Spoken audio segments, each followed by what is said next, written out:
2025 한반도 전쟁 시뮬레이션, 그 누구도 상상하지 못했던 상황을 그려봅니다. 여러분, 지금 이 순간에도 세계는 격동의 소용돌이 속에 있습니다.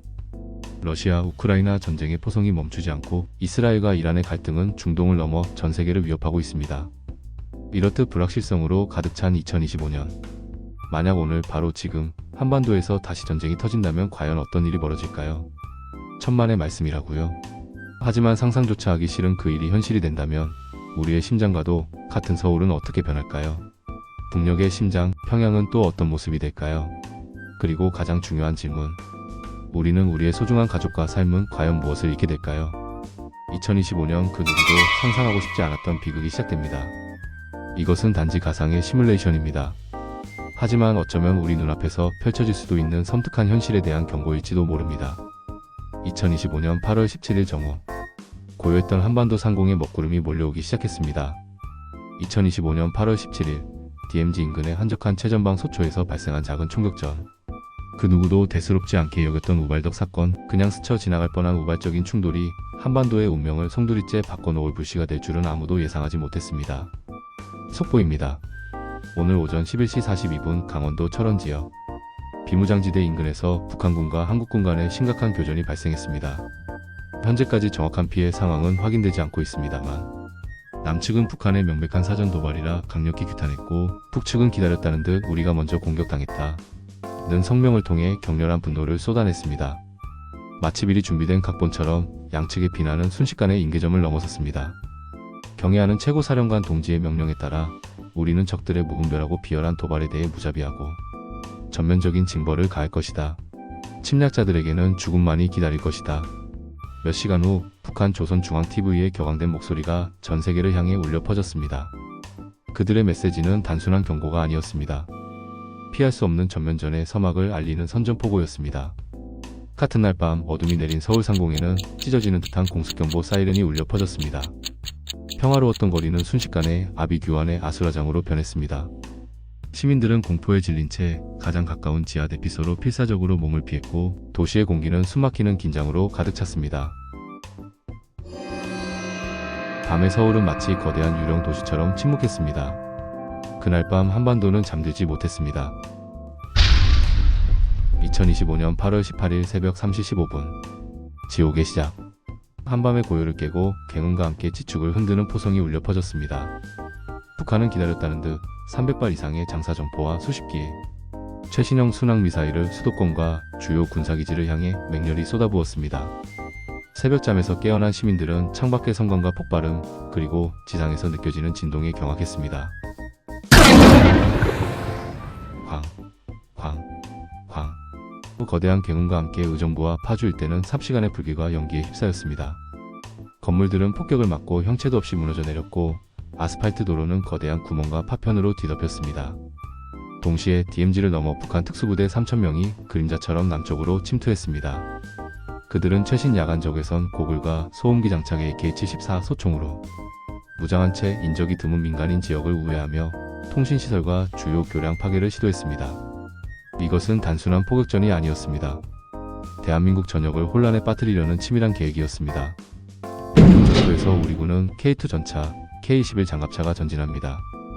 대한민국 육군은 즉각적으로 대응했습니다. K2 흑표 전차와 K-21 장갑차가 굉음을 내며 전장으로 긴급 투입되었고 침투한 적 특수부대와 서울 외곽 및 접경 지역에서 치열한 시가전을 벌였습니다.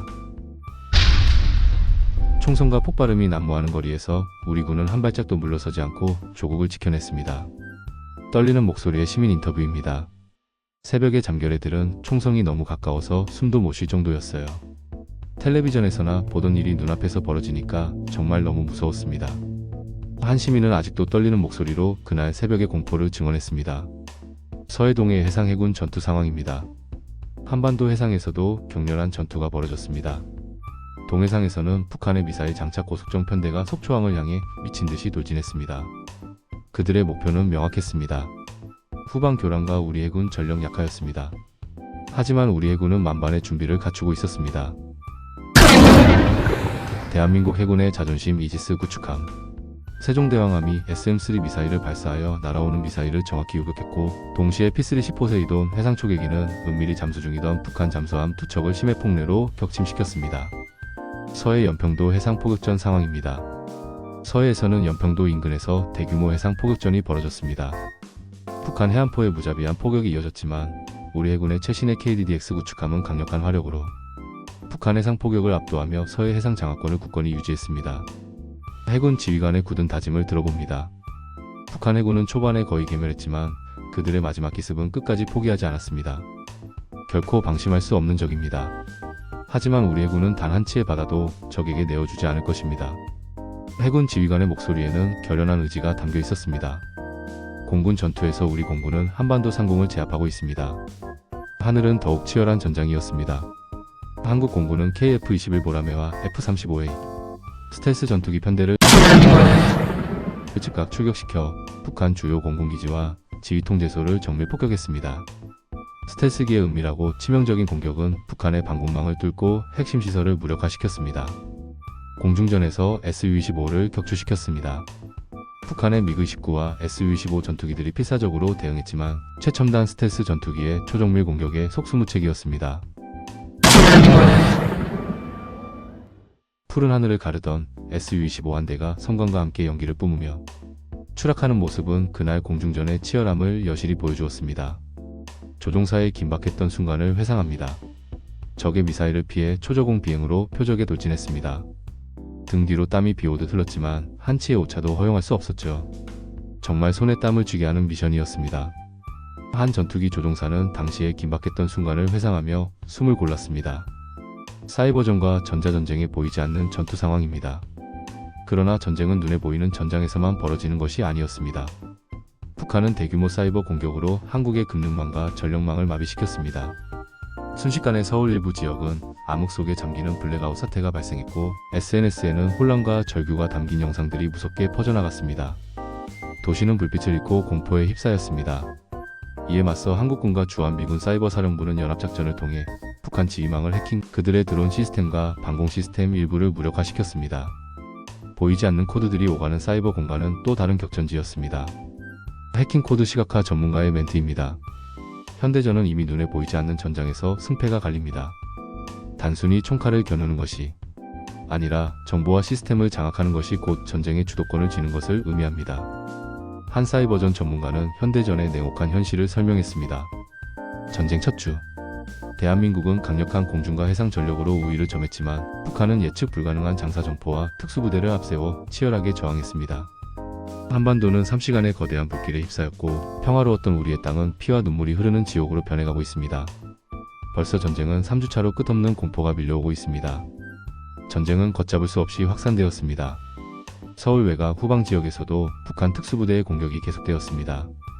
그들은 우리 군의 보급로를 끊기 위해 고속도로 교량 폭파와 통신기지 습격을 감행했습니다. 육군 후방 교전 중인 시가전의 모습입니다. 대한민국 육군 특수전사령부가 이들을 저지하기 위해 긴급 출동했고 경기도 외곽의 주요 도시에서는 또다시 시가전이 벌어졌습니다. 포탄과 총탄이 오가는 격렬한 전투는 도시를 폐허로 만들었습니다. 절규하는 시민 인터뷰를 전합니다. 지하 대피소에서 나갈 수도 없었어요. 밖에선 계속 폭발음이 들리고 총소리가 났습니다. 한 달이 넘는 시간 동안 도시가 마치 유령 도시 같았습니다. 살아는 있지만 살아있다는 느낌조차 들지 않았습니다. 지하 대피소에서 공포의 시간을 보낸 한 시민은 떨리는 목소리로 절규했습니다. 전쟁 3주차. 전 세계에 숨을 먹게 할 충격적인 소식이 전해졌습니다. 북한은 국제사회를 향해 전술핵 사용 가능성을 노골적으로 경고했습니다. 적들이 우리의 신성한 영토에 단 한 발자국이라도 발을 디디는 순간 우리는 핵무기의 위력을 전 세계에 보여줄 것이다. 피할 수 없는 파멸이 그들을 기다릴 것이다. 북한이 성명을 통해 경고하고 있습니다. 이러한 위협에 미국은 즉각적으로 B2 스피릿 전략 폭격기와 최신의 핵잠수함을 한반도 인근에 전개하며 강력한 경고 메시지를 보냈습니다. 동시에 중국과 러시아 역시 국경지대에 대규모 병력을 집결시키며 한반도 정세는 일촉즉발의 상황으로 치달았습니다. 전 세계는 한반도를 주시하며 숨을 죽였고 인류는 핵전쟁의 악몽이 현실이 될까 두려움에 떨었습니다. 지옥 같았던 42일간의 전쟁. 더 이상의 파국을 막기 위해 국제사회의 중재가 이어졌고 마침내 미국과 중국의 끈질긴 노력 끝에 임시휴전 협정이 체결되었습니다. 총성이 멎은 한반도에는 짙은 침묵만이 감돌았습니다. 전쟁 42일째. 파국 이후의 한반도 모습입니다. 한반도는 깊은 상처를 입었습니다. 화려했던 서울의 도심은 폐허가 된 건물들과 잔해로 가득했고 평양 역시 도시로서의 기능을 상실한 채 처참한 모습으로 변해버렸습니다. 수만 명의 무고한 생명이 희생되었고 수백만 명의 난민들이 고향을 잃고 국경을 향해 필사적으로 떠돌아야 했습니다. 전쟁은 끝났지만 모든 것이 끝난 것은 아니었습니다. 대한민국은 다시는 이런 비극이 반복되지 않도록 독자적 핵무장이라는 초강력한 억제력에 대한 논의를 시작했습니다. 북한 정권의 미래는 국제사회의 감시와 압력 속에 불투명해졌습니다. 여러분, 이것은 2025년 한반도에서 벌어질 수 있는 가상 시뮬레이션입니다. 하지만 지금 이 순간에도 한반도의 평화는 마치 살얼음판 위를 걷는 것처럼 위태롭습니다. 우리가 지켜야 할 것은 단순히 눈에 보이는 국경선이 아닙니다. 바로 평범한 사람들의 소중한 삶이고 우리 아이들이 살아갈 미래입니다. 전쟁은 상상만으로도 충분히 끔찍합니다. 그리고 평화는 우리가 반드시 지켜내야 할 가장 강력한 이유입니다. 우리는 그 어떤 위협에도 흔들리지 않는 강력한 전쟁 억제 능력을 갖추어야 합니다. 그것이 바로 우리 자신과 우리의 미래를 지키는 길입니다. 여러분은 이 가상의 시나리오를 보고 어떤 생각이 드시나요? 구독과 좋아요는 평화를 지키는 힘입니다. 함께 해주십시오. 좋은 글 모신 글 좋아요.